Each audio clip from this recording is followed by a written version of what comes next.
Hello everyone, my name is Aarti Kharki and you're watching me on HW News. We have been talking about various aspects of the pandemic for the past few months. We have spoken about the vaccination, we have spoken about the oxygen shortages in hospitals, we have spoken about the distribution of foreign aid, and we continue to talk about the politics and the governance surrounding the vaccination drive and the pandemic. So today I want to talk about the two of the aspects together, which is governance and vaccination.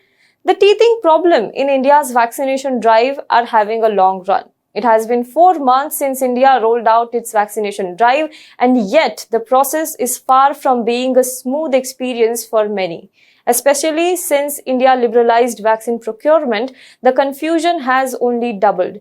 There is a constant issue of vaccine shortage flagged by the states. Some cities have run out of vaccine stocks and have to stop inoculating the citizens for some days. Some states say that they are not being given the vaccine doses by the manufacturers, so on and so forth. So these issues just go on.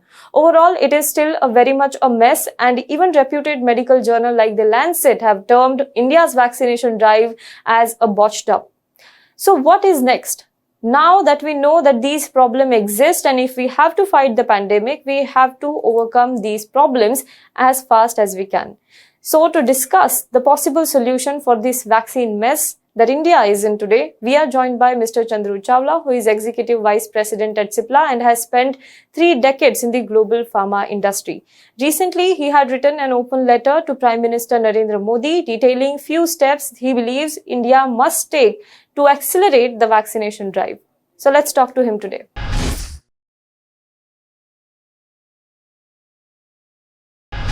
Sir, as I said earlier in my introduction, India's vaccination drive is still going through a lot of roadblocks. And what is the first thing that Indian government should focus on right now? In case if India has to, eliminate these roadblocks, what is the first thing that we need to focus on? Is it the vaccination price? Is it the demand supply gap? Is it the distribution? What exactly it is that we should be focusing on now?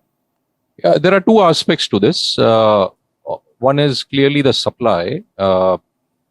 There's been, I think, a lot of hue and cry, and rightfully so, that vaccines are not available, right? So you got to make vaccines available. There needs to be a very credible procurement policy of the government, procurement policy that ensures that vaccines are uniformly available without any distortions in the way they are available, and uniformly available throughout the country, right? And obviously with more emphasis on the more vulnerable groups to begin with, but eventually all the groups that need to be vaccinated to achieve a reasonable level of herd immunity in the country. So that's one aspect of the problem, that how do you ensure a credible supply, right? And the other aspect is on the demand side. Yeah, how do you ensure access? How do you ensure equitable access? Access that removes barriers due to, let's say, technology related to availability of internet, Wi-Fi, smartphone, or access related to issues such as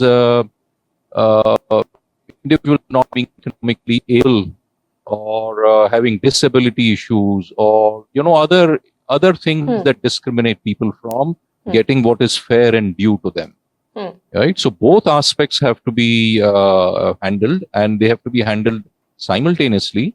But I would say at this moment, because the way time has kind of run out on us, or fast running out on us, the first problem needs more urgent attention.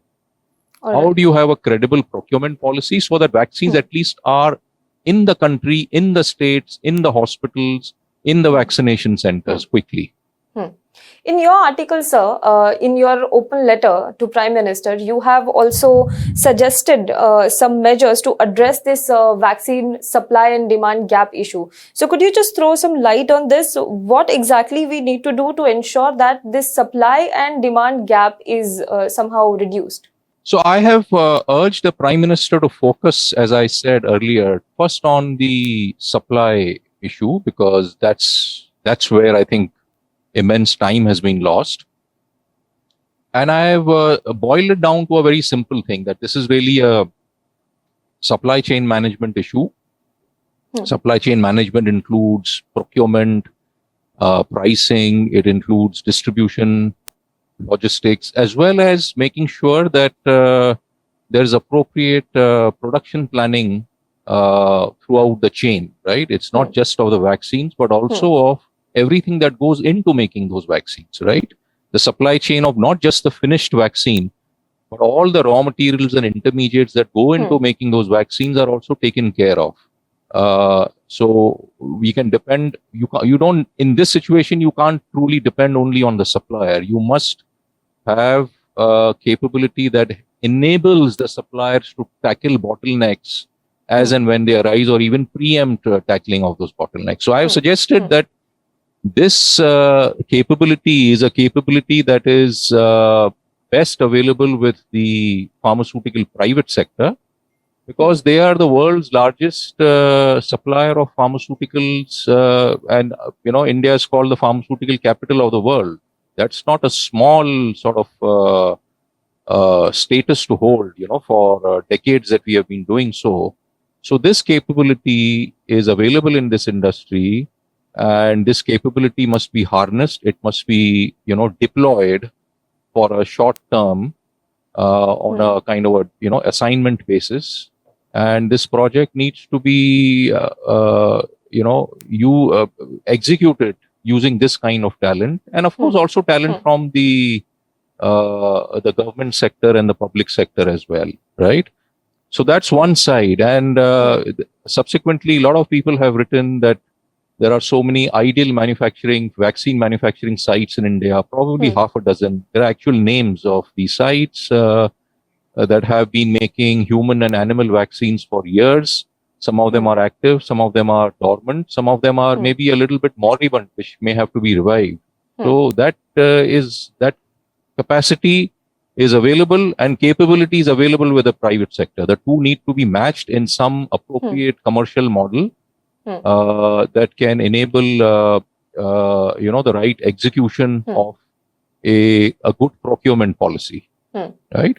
Today, I can say, I'm just giving an example, and I'm not really pointing fingers at anybody. We hear so many statements from the two vaccine suppliers today, right? And all the statements coming in some ad hoc manner, they are actually leading to more information gaps within the whole country, right? We don't know how many vaccines are going to be available in the next week, in the next fortnight. We don't know how many vaccines will be available where, and how the states are supposed to, prioritize, how the center is prioritizing. It's not very clear, right? So all of this also is an important aspect. How do you bring transparency in this whole process? And you stop this unnecessary chatter, you stop the unnecessary noise which is there in the system, and let, a good, capable people take care of it. Sir, as you talked about the supply side issue, one of the major problems that we are facing on the supply side is that we only have two manufacturers, which is the Bharat Biotech, and then we have Serum Institute of India. We now also have Sputnik V vaccine, but there is still approval for that so that we can start administering it on people. But then these two facilities, they have already said that they are stretched beyond their limits. And now there are some problems with them supplying it to the states. Many states have also said that they have asked these manufacturers to supply them vaccines, but there is a delay which is happening in that front also. So what exactly is this bottleneck, and how should we tackle it? Do you think that some people who are suggesting that the licensing should be opened and more manufacturing units should be assigned for this task, should that be the way forward? Yeah. If you recollect, in my paper also, I've given one specific example, right? So let's break it up into multiple, sub questions. So firstly, without really crying over spilt milk, it needs to be recorded that, the government could have started ordering as early as September, October last year, if not earlier, right? It could have started, it should have perhaps woken up in January, then it could have woken up in February, it didn't. So this 6 months or 6 odd months that the government lost, that can't be recovered, just through wishful thinking. There are some specific measures to be taken to bring all this back on track. So one is obviously helping the two suppliers in ramping up capacity. And to that extent, I think the government has offered help in terms of advances, some capital. I don't know if these are loans or grants, but I would call them advances against purchase of goods. Probably is the right way to categorize that financial help. So I think that's one aspect which is good. What can also be done is therefore augment the number of places where these vaccines can be manufactured, right? And I said that there are perhaps half a dozen sites which are currently not doing enough and which have some, if not the complete vaccine capability that is needed at those sites. And that's where I've said that if the brain power from the pharma private sector is combined with the idle and vacant sites that are available in the country, that combination can allow a smooth technical know-how transfer, at least from one of the manufacturers. Remember, we have no access to the Serum Institute technology because Serum Institute doesn't own that technology. That technology belongs to Oxford. Then it was licensed to AstraZeneca. And Serum Institute is only a contract manufacturer, right? So they are really not in control of that whole chain. Correct. But in the Bharat Biotech vaccine, it's the ICMR, which is a government enterprise that owns the technology, that owns the IP, right? And therefore, the government has full freedom available to itself on how it wants to use that IP. Right now, it has licensed it only to Bharat Biotech for manufacture. It has the freedom to license it to half a dozen other people or even a dozen other people.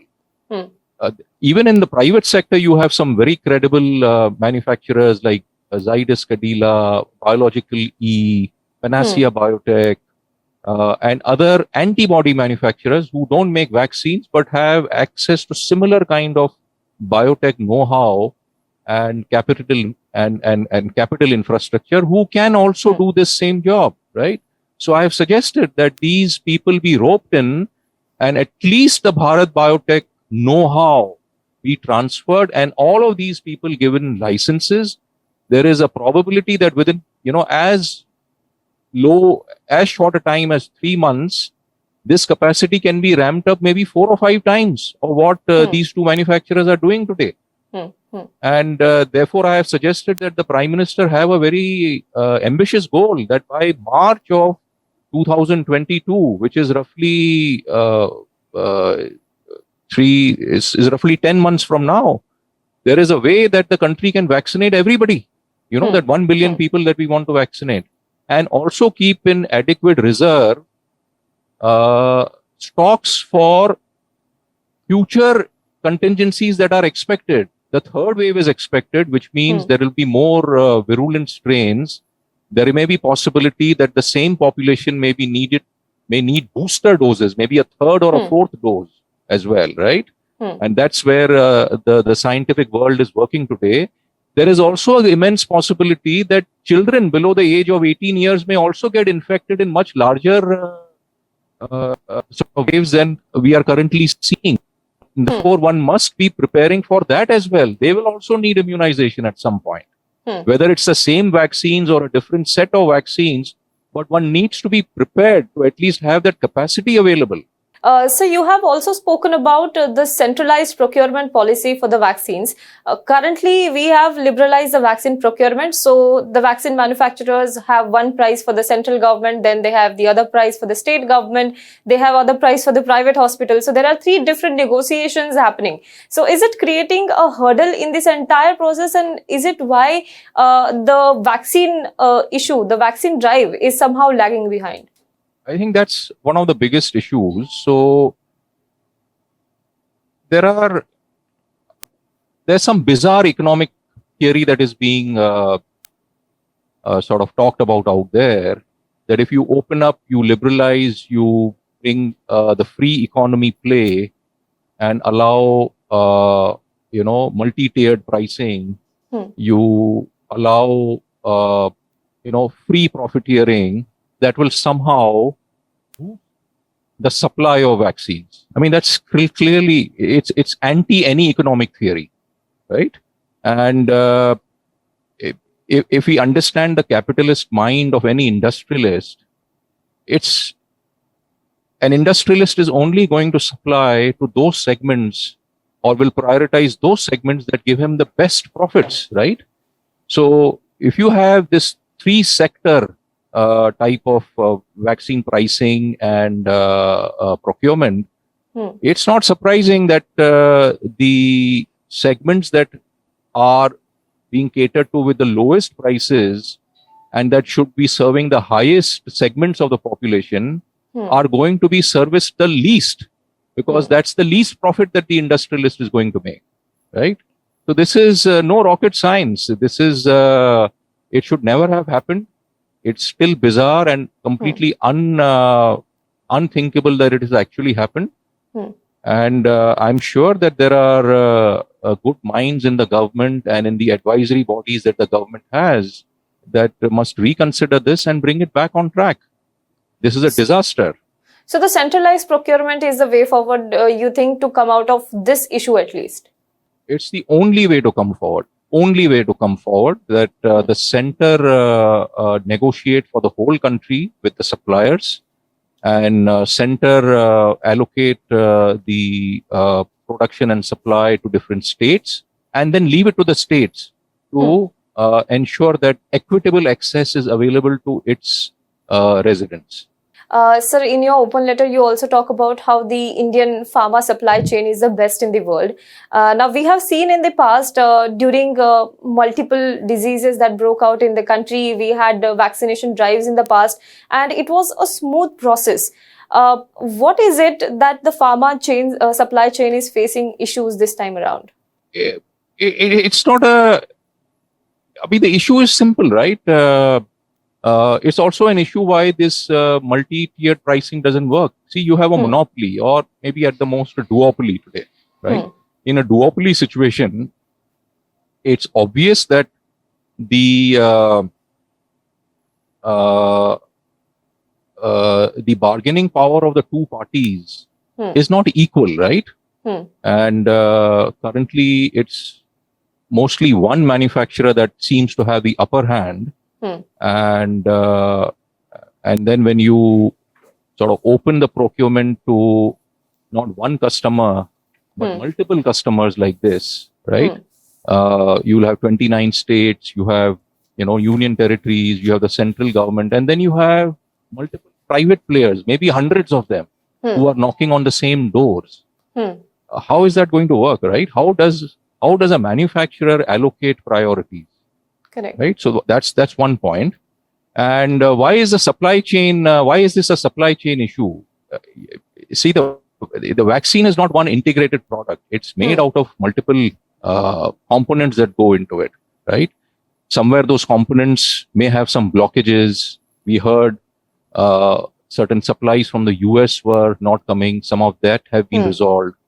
Then there are issues with making sure that if you transfer the know-how to multiple sites, that know-how has to be transferred in an efficient manner. It has to be transferred in a manner that the quality of the product and its robustness is not compromised, right? And the pharmaceutical supply chain is doing this all the time for all its products. How do you think there are, I think there are some, 25 or 30 alternatives of remdesivir available today in India, or maybe even more, in such a short period of time. How did that happen? That happened because of a very efficient transfer of know-how, right? From the original licensor to all these people who have got licenses to commercialize the product in India, right? And that licensing itself, including its legal part, is also a fairly complex process. And that's something the pharmaceutical industry is doing day in and day out. It knows how to do it. So that's why that talent is important to manage this situation at the moment. In a normal situation, the government bureaucratic system would have been able to manage it. But in this emergency system, it requires the best brains of the private sector to help manage it. So lastly, you also in your open letter have suggested for formation of a national task force on vaccine procurement. Could you just give us some idea of what exactly this entire idea or proposal entail? It entails exactly what I've just said, that you must bring the best minds who understand how vaccines are procured, how vaccines are planned for, and how vaccines can be made multiply available in different locations, right? With the right and the right kind of technical and process transfer of know-how, right? And how do you make the access equitable, that is not hostile or vulnerable to barriers like technology, Wi-Fi, smartphones, etc. You know what's happening today with the apps, right? You have to be kind of 24/7 plugged on to the CoWIN app to know whether you're going to get slots or not. That's I mean, you and I perhaps can do it, yeah, but how do 50-60% of the population who don't have access, and who are on empty stomachs, who are not on permanent jobs, right? How are they going to do it, right?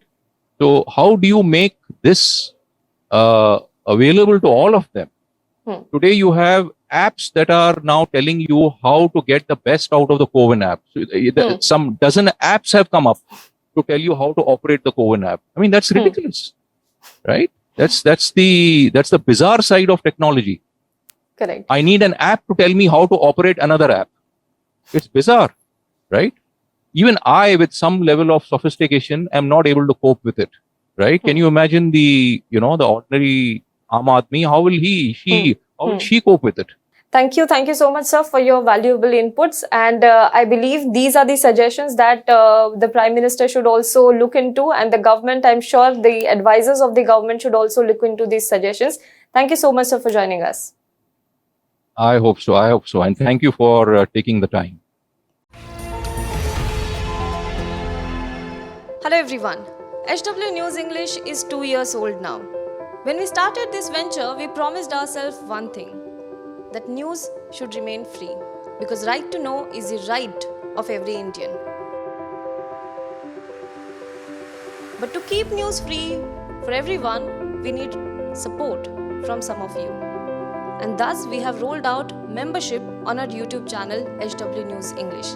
But mind you, the membership is completely voluntary. The programs that we were doing earlier, that we are doing now, will continue to remain free. First level is a basic level. Here, you can be our supporter by paying Rs 199 per month. This membership gives you certain perks and benefits.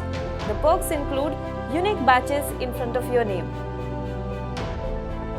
a live show from Mr. Sujit Nair and from Mr. Akhilesh Bhargava per month for our members. You can also vote in some exclusive members-only polls. Now the second level is Super Supporter. Here you can be our Super Supporter by paying Rs 3,999 per month. This membership will include every perk that comes with basic level. Additionally, our Super Supporters can be a part of a WhatsApp group where we can have discussions and suggestions on various topics. The second perk includes a gift pack with our merchandise. And the third perk is a Google Meet with Mr. Sujit Nair, where you can join the meet and ask your questions to Mr. Nair face to face. Lastly, if you like, we would give a shout out to our super supporters in our programs. So, hope to see you soon with our badges.